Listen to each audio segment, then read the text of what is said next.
mengikuti dari awal atau memang tidak dibuka. Jadi materi kita masuk ke pertemuan kelima dan materinya sedikit membahas tentang apa yang sudah disampaikan di pertemuan dalam Google Classroom. Sedikit persepsi materi yang terdapat dalam Google Classroom yang sudah pernah diberikan. Yang pertama itu adalah tentang pengetahuan dan kriteria kebenaran ilmiah. Lalu materi berikutnya tentang ontologi, epistemologi, dan aksiologi pengetahuan ilmiah. Pengetahuan filsafat. Nah, bahasan selanjutnya itu ada tentang aksiologi, epistemologi, dan ontologi pengetahuan ilmiah. Dan selanjutnya adalah ontologi, epistemologi, dan aksiologi pengetahuan mistik. Nah, sedikit dulu membahas dengan apa yang sudah disampaikan di sesi dalam Google Classroom materinya. Yang ingin saya sampaikan dulu tentang sarana berpikir ilmiah. Pernah disampaikan bahwa dalam berpikir ilmiah itu kita mengenal ada 4 sarana untuk masuk ke ranah itu. Bisa dilihat yang pertama itu adalah tentang logika, yang kedua bahasa, yang ketiga matematika, dan yang keempat statistika. Penjelasan masing-masing ini kalian bisa baca lebih dalam, itu dalam bukunya Jujur Surya Sumantri yang menjadi bagian dari bahan yang diresume oleh kalian dari sisi buku. Oke, saya tidak akan masuk pada materi tentang sarana berpikir ilmiah, tapi kita masuk ke tentang pengetahuan dan ukuran kebenaran yang materinya sudah disampaikan di Google Classroom. Kalau kalian mengerjakan latihannya, maka bisa didapatkan beberapa materi yang menjadi penting untuk dibahas sebenarnya. Apa itu pengetahuan dan bagaimana jenis pengetahuan? Penjelasannya bisa dibaca tentang dari sisi etimologi. Kalau dalam bahasa Inggris, pengetahuan itu nama lainnya adalah knowledge. Makna dari knowledge itu adalah pengetahuan, atau ada juga yang menjelaskan sebagai kepercayaan yang benar. Dari sisi terminologi, pengetahuan itu adalah apa yang diketahui atau hasil pekerjaan, yaitu berupa tahu. Jadi produk dari proses berpengetahuan itu adalah pengetahuan, apa itu adalah tahu. Nah, pengetahuan itu bisa kalian lihat memiliki makna yang mendalam sebagai pembeda antara apa yang dilakukan oleh manusia dengan di luar manusia. Pengetahuan itu hakikatnya adalah keadaan mental yang dimiliki oleh manusia untuk mengetahui tentang objek tertentu dengan menyusun gambaran tentang fakta yang ada di luar akal. Ada 2 teori yang berkaitan dengan pengetahuan ini yang dikemukakan oleh pandangan filsafat. Pertama ada yang dimaksud paham realisme, dan yang kedua adalah paham idealisme. Menurut paham realisme, bahwa teori ini berpandangan tentang alam.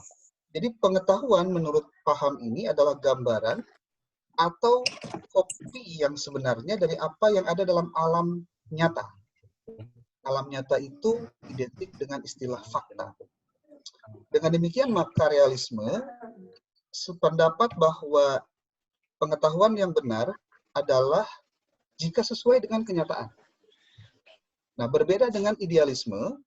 Kalau idealisme berpandangan bahwa yang namanya pengetahuan itu proses yang dilakukan, kalau dilakukan dengan mendapatkan pengetahuan yang benar-benar sesuai dengan kenyataan, itu mustahil.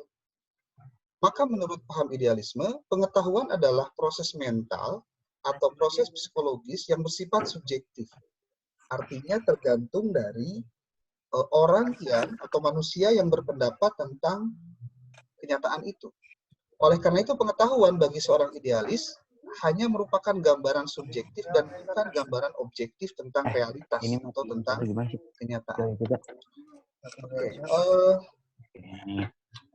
Sumber pengetahuan itu dilihat dari berbagai sumbernya. Itu ada pengetahuan yang bersifat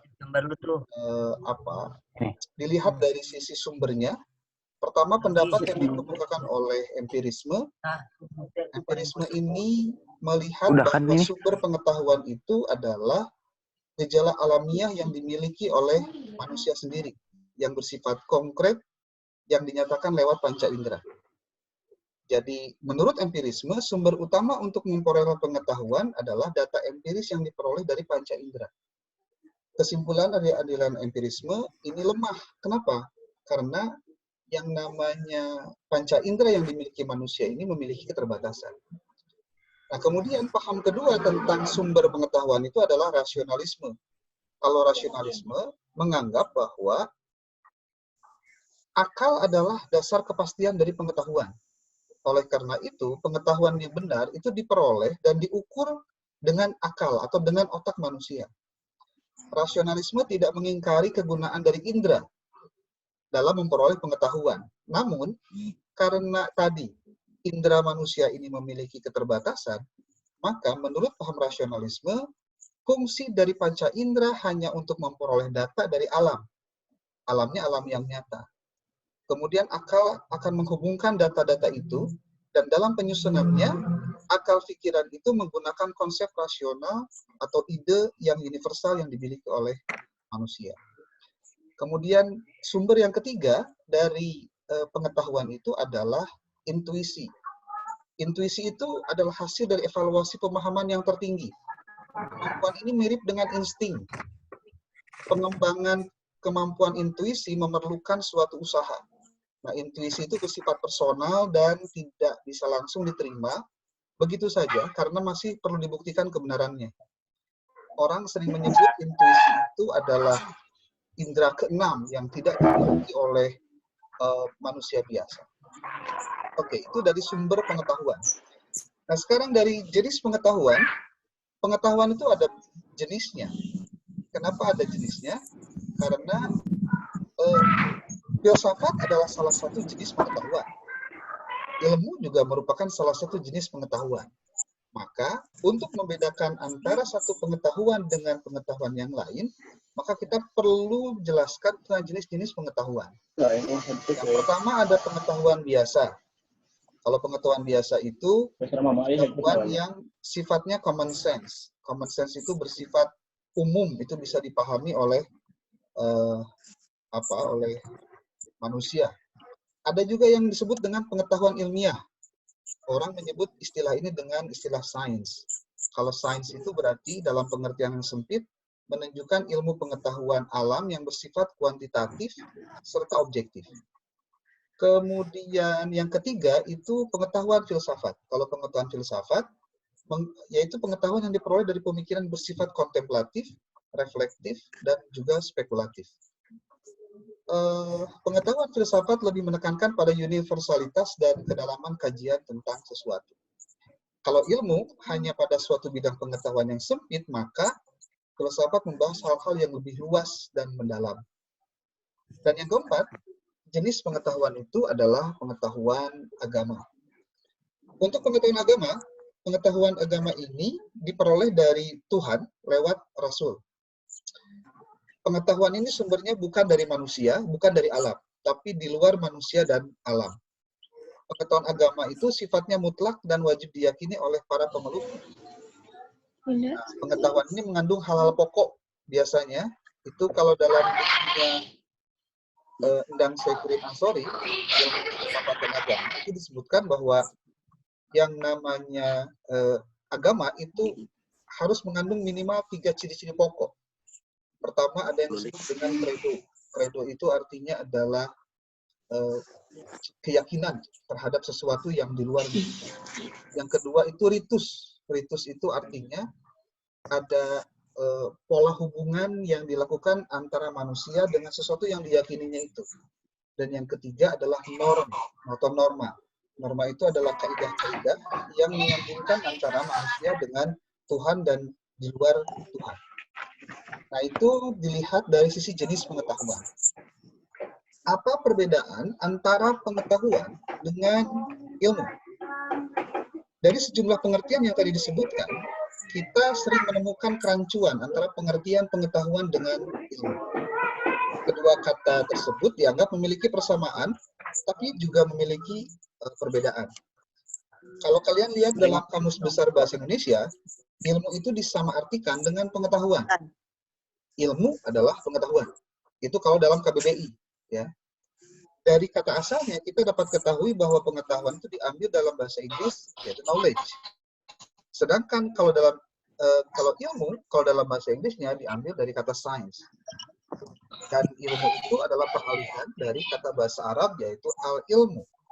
Dari pembahasan sebelumnya bahwa pengetahuan merupakan hasil tahu manusia terhadap segala sesuatu atau segala perbuatan manusia untuk memahami suatu objek yang tertentu yang ada di universe ini, atau ada di dunia.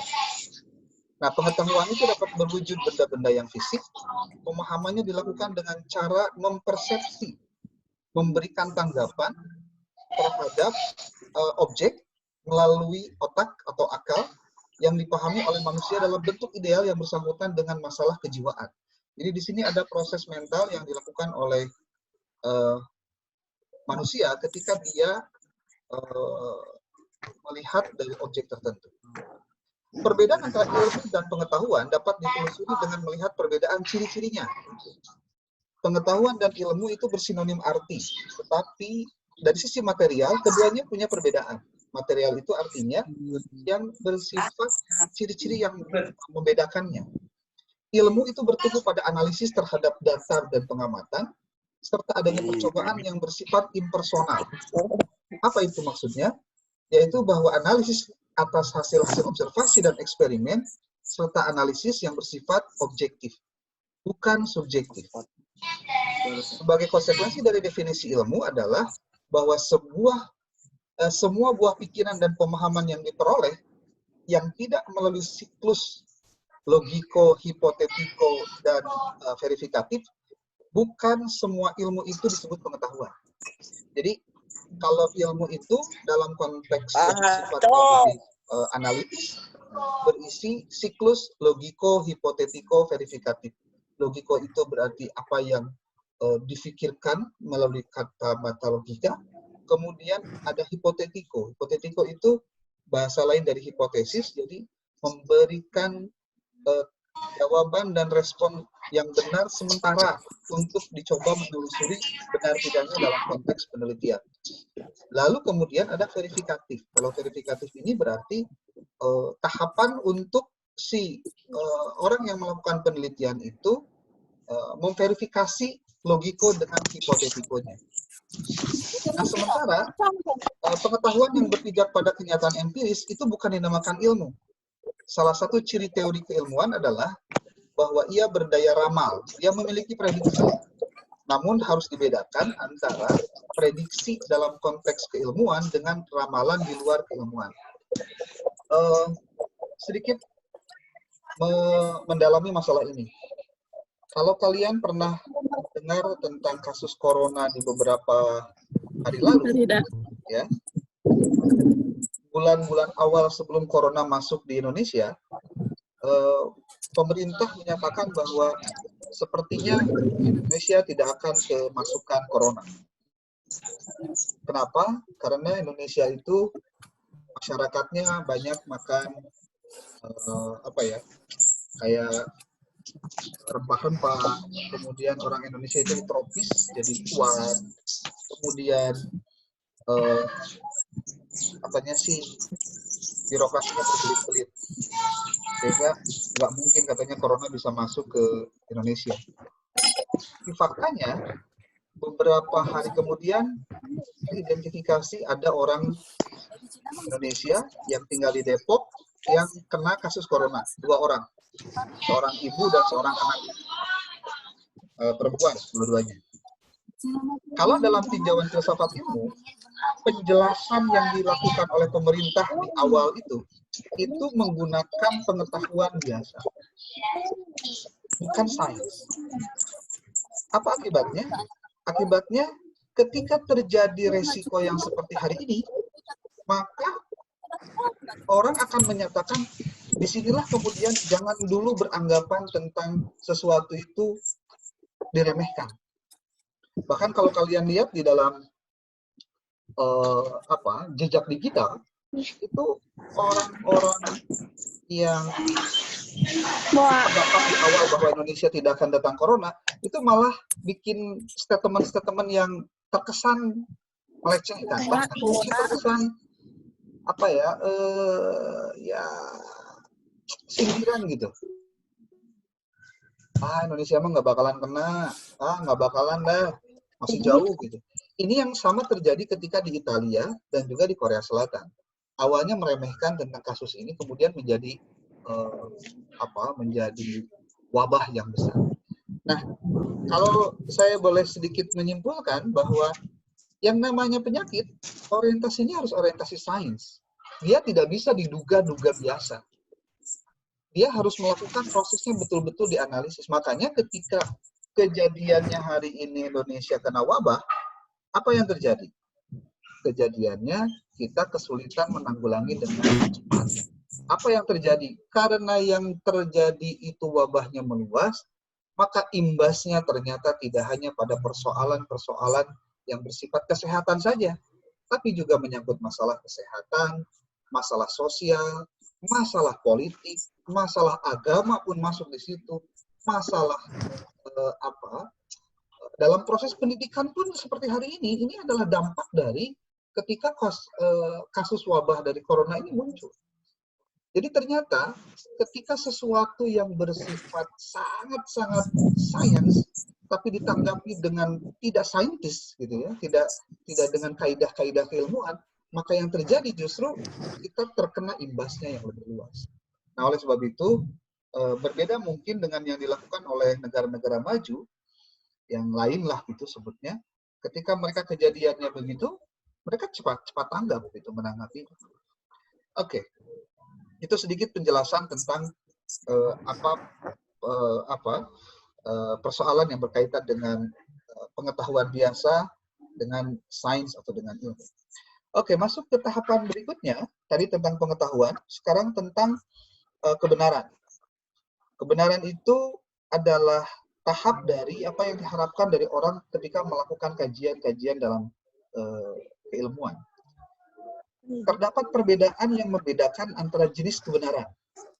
Ada kebenaran yang dilihat dari kebenarannya, ada kebenaran epistemologis, ada kebenaran ontologis, dan ada kebenaran yang semantis. Adapun kebenaran epistemologis itu adalah kebenaran yang berhubungan dengan pengalaman manusia. Kalau kebenaran dalam sisi atau dalam arti ontologis adalah kebenaran sebagai sifat dasar yang melekat pada hakikat segala sesuatu yang ada atau yang diadakan. Sedangkan kebenaran dalam arti semantis adalah kebenaran yang terdapat serta melekat dalam tutur kata dan dalam bahasa. Kalau dalam teori filsafat ilmu, kalian boleh baca dalam bukunya Jujun Surya Sumantri itu, bahwa ada empat, disebutkan tiga. Ada tiga kebenaran, teori kebenaran yang berkaitan dengan pengetahuan. Yang pertama ada teori korespondensi, yang kedua teori koherensi, yang ketiga teori pragmatisme. Kemudian saya tambah satu, yaitu kebenaran dari teori agama. Jadi kalau dalam bukunya Jujun disebutkan tiga, kita coba tambahkan satu, yaitu kebenaran agama. Kenapa? Karena dalam agama pun mengandung unsur-unsur ilmu pengetahuan. Pengetahuan yang memang benar, yang datangnya dari Tuhan, yang disampaikan kepada kita sebagai umatnya. Kita jelaskan satu-satu tentang teori korespondensi. Kebenaran itu menurut teori korespondensi adalah ketika bersesuaiannya antara pernyataan dengan fakta, selaras dengan realitas, serasi atau korespondens dengan situasi yang aktual. Nah, dengan demikian, maka kebenaran dapat didefinisikan sebagai kesetiaan pada realitas objektif di mana suatu pernyataan sesuai dengan faktanya. Teori korespondensi ini pada umumnya dianut oleh para pengikut realisme. Pasti, karena dia akan bersinggungan dengan fakta-fakta yang bersifat realitas. Ada beberapa pelopor dari teori korespondensi ini. Ada Plato, ada Aristoteles, ada Moore, ada Russell, ada Ramsey, dan juga Tarski. Mengenai teori korespondensi ini, kita mengenal dua hal, yaitu ada pernyataan dan ada kenyataan. Di mana kebenaran merupakan suatu kesesuaian antara pernyataan tentang sesuatu dengan kenyataan sesuatu itu sendiri. Seperti kalau dicontohkan, kalau ada pernyataan bahwa Bandung adalah ibu kota Jawa Barat, kalau ingin menguji apakah pernyataan itu benar atau tidak, maka lihatlah kebenarannya. Dilihat dari pernyataannya dulu. Bandung adalah ibu kota Jawa Barat. Coba cek realitanya. Apakah Bandung itu ibu kota Jawa Barat? Kalau ternyata faktanya menunjukkan bahwa Bandung itu ibu kota Jawa Barat, maka pernyataan tadi itu benar. Tapi kalau misalkan pernyataannya adalah Sukabumi adalah ibu kota Jawa Barat, apakah pernyataan itu benar? Maka cara mengujinya adalah dengan melihat fakta.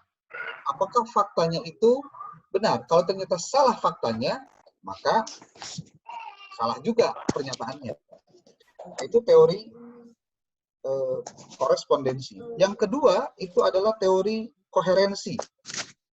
Teori koherensi itu adalah teori yang berkenaan dengan adanya pernyataan awal yang itu harus berkonsisten dengan kebenaran atau pernyataan-pernyataan yang setelahnya. Menurut teori ini, bahwa kebenaran adalah konsistensi dan kecocokan. Dengan demikian, suatu teori itu dianggap benar apabila dia tahan uji. Artinya, suatu teori yang sudah dicetuskan oleh seseorang, kemudian teori tersebut diuji lagi oleh orang lain, tentunya dengan mengkomparasikan dengan data yang baru, maka ketika terjadi konsistensi dalam hasilnya, maka pernyataan itu adalah benar. Oleh karena itu, apabila teori ini bertentangan dengan data yang baru, maka secara otomatis teori pertama gugur atau batal diganti dengan teori yang baru. Kalau dalam penjelasan ini, contoh yang paling mudah adalah tentang pernyataan apa sih yang menjadi partikel terkecil dari sesuatu. Apa yang terkecil dari sesuatu. Ada yang menyebut dulunya adalah atom, ada partikel, atau yang lain-lain. Ternyata semuanya berubah. Ya, berubah. Oke, nanti ini waktunya 10 menit lagi, tapi nanti kalau habis, masuk lagi ke link ini, karena ada sesi berikutnya ya. Jadi jangan sampai kalau terputus jadi terpisah. Jadi masuk lagi di link ini. Oke. Nah, apa yang kemudian harus dipelajari oleh kita dari teori tentang kebenaran koherensi ini? Yang namanya kebenaran itu ternyata bisa dibuktikan benar dan tidaknya tergantung dari siapa yang melakukan proses pengujian, apa yang diuji, dan teori apa yang dipertentangkan. Seperti contoh, kalau kalian pernah mendengar teori yang dikemukakan oleh Clifford Geertz. Clifford Geertz itu seorang sosiolog yang melakukan kajian penelitian tentang agama-agama di Jawa. Dia kemudian membagi manusia atau orang-orang di Jawa, masyarakat Jawa itu dengan tiga karakteristik. Ada pria, ada santri, ada priai, ada santri, dan ada abangan. Teori ini sampai hari ini sering dipakai, walaupun kemudian di zaman sekarang sudah mulai bergeser. Kenapa bergeser? Karena masyarakat di kita jumlahnya dengan kastanya atau dengan tingkat perbedaan ekonomi dan sosialnya sudah berubah. Tidak lagi priai, santri, dan juga abangan. Priai itu untuk menunjukkan orang-orang yang menjadi pejabat lah gitu kalau bahasa kita. orang-orang terpandang, bangsawan itu masuk pada kategori kiai. Kalau santri itu orang-orang yang memahami agama. Santri itu ya identik dengan kiai lah, atau ustadz dan lain-lain. Sedangkan abangan adalah orang yang memiliki agama tapi tidak begitu kental dalam sisi keyakinan keberagamaannya. Jadi yang korupsi-korupsi itu disebutnya mereka yang abangan. Gitu. Oke, yang ketiga, teori kebenaran itu adalah teori kebenaran pragmatisme.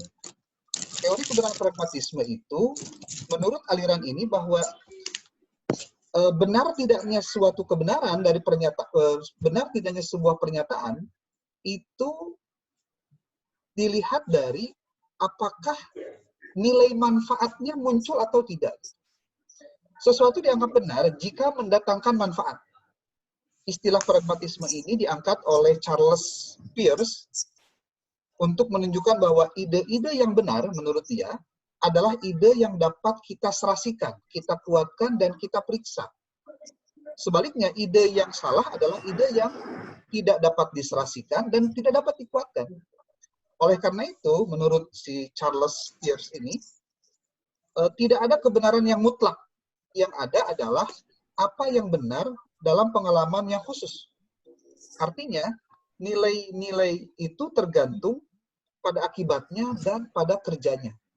Maksudnya adalah bahwa keberhasilan dari perbuatan yang disiapkan oleh pertimbangan tersebut menjadi faktor penentu terhadap pernyataan itu benar atau tidak.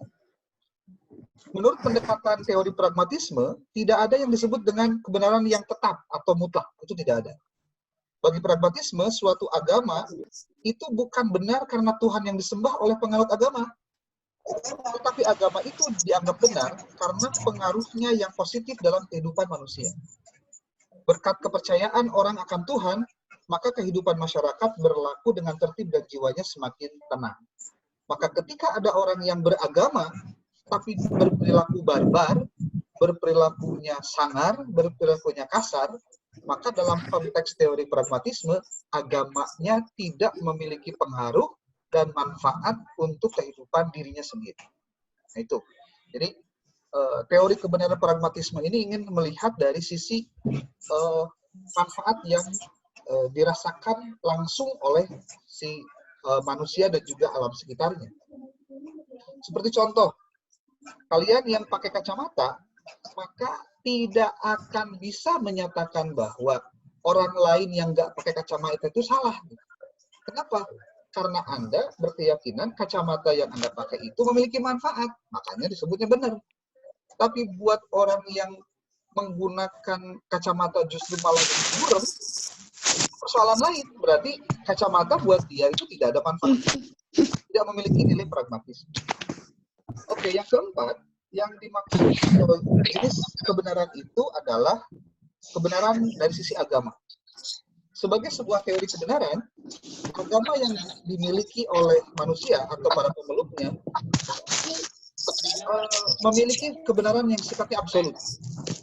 Salah satu cara untuk menemukan kebenaran yaitu dengan mempelajari agama yang dianut oleh masing-masing orang. Dengan karakteristiknya sendiri memberikan jawaban atas persoalan asasi manusia, baik tentang alam, manusia, maupun tentang Tuhan. Kalau ketiga teori kebenaran di atas yang tadi disebutkan itu lebih mengedepankan akal, budi, rasio, dan reason yang dimiliki oleh manusia, tapi untuk kebenaran agama, yang menjadi sumbernya adalah Tuhan. Dengan demikian, maka suatu hal itu dianggap benar apabila sesuai atau tidak dengan ajaran Tuhan. Karena dia sebagai penentu dari kebenaran mutlak. Contoh, kalau misalkan dalam pandangan manusia, membagikan harta warisan secara merata itu adil, contohnya, maka tidak begitu dengan konsep Tuhan dalam konsep waris dalam Islam, contohnya. Yang disebut adil itu adalah ketika disesuaikan dengan perintah Tuhan. Kalau misalkan Allah sendiri menyebutkan bahwa laki-laki itu kebagian 2, perempuan kebagian 1, itu konteksnya kebenaran hakikat gitu, yang datangnya dari Tuhan. Tapi kalau kemudian pandangannya manusia, nggak begitu. Kalau menurut manusia yang namanya adil itu ya sama, mau laki-laki mau perempuan. Nah, tinggal pertanyaannya, kita mau pakai yang mana? Kalau kita sebagai orang yang beragama, maka yang harusnya dipakai adalah yang datangnya dari Tuhan. Karena kita menjadi pemeluk agama, kan sebagai di luar agama. Maka kesimpulan dari pernyataan tentang teori pengetahuan dan juga ukuran kebenaran ini adalah bahwa di dalam filsafat terdapat beberapa keterangan tentang ilmu dan juga tentang kebenaran. Tadi sudah disebutkan bahwa teori kebenaran itu ada 4. Ada teori kebenaran dalam konteks korespondensi, koherensi, pragmatisme dengan agama. Kita dapat hidup dengan benar jika sesuai dengan kebenaran-kebenaran itu. Kebenaran itu seharusnya berkesesuaian dengan fakta yang selaras dengan realitas. Tapi jangan lupa bahwa karena kita sebagai makhluk yang beragama, kebenaran itu pun harus yang sesuai dengan yang disampaikan oleh Allah Subhanahu wa Ta'ala. Kalau dalam konteks Islam, kita tidak bisa memaksakan kebenaran yang dipegang oleh pemeluk agama lain untuk sama dengan apa yang kita yakini.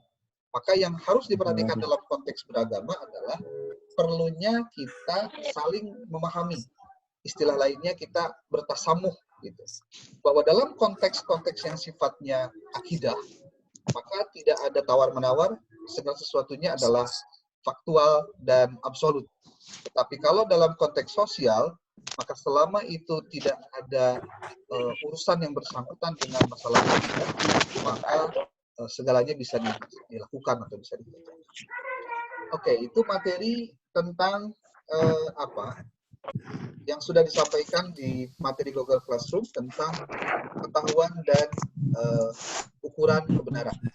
Sementara dari materi yang sudah pernah disampaikan sebelumnya juga itu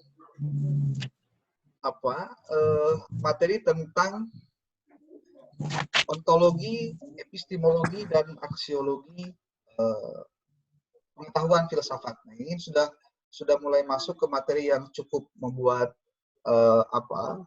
berkerenyut dahi, karena memang sudah lebih lebih banyak yang memahami ini tidak hanya dalam konteks tatap muka begini, tapi juga Anda harus lebih banyak membaca dari referensi-referensi. Oke, ini ada 1 menit lagi untuk tutup otomatis ya, nanti masuk lagi ke grup untuk pembahasan kedua. Nanti kalau nanti tutup di login lagi saja. Ya. Oke, saya screenshot dulu ini yang hadir. Ini ada dua tampilan. Ya, 2 tampilan. Saya screen dulu di grup. Bentar.